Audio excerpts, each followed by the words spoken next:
अरे सवाल क्या हमरा रोड में भैया भैया आगे आवे लगाता है भैया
अरे उठा उठा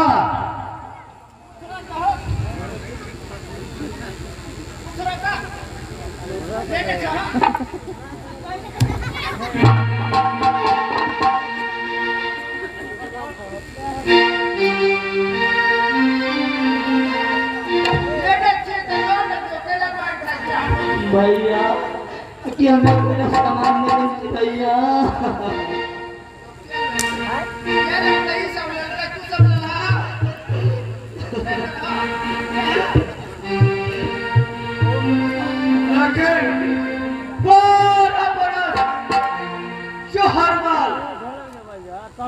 पहरा करा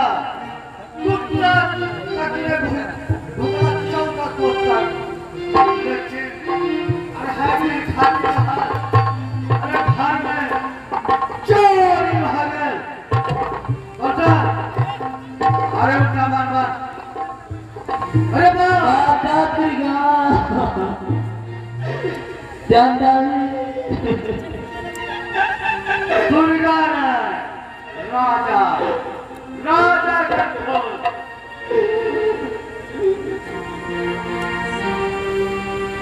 अपने लगे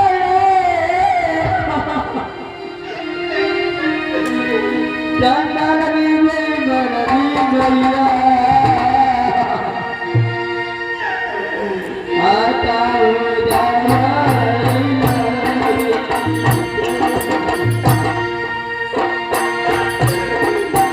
जाए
नौजवान के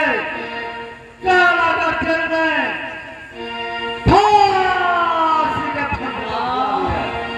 माता दुर्गा चार्ज कहाँ तक करने लगा चार जगह बोलते मां कहा राज पकड़िया कंचन राजा भैया आधे में लगा अरे राजा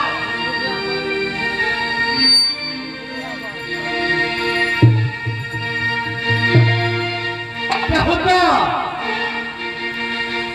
हर दिन के खातिर नौकरी रहा लेकिन सामान घर से टोटा निकल क्या हो मगर इतने तैयार बाबा सरे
एक गाना सुनत राजा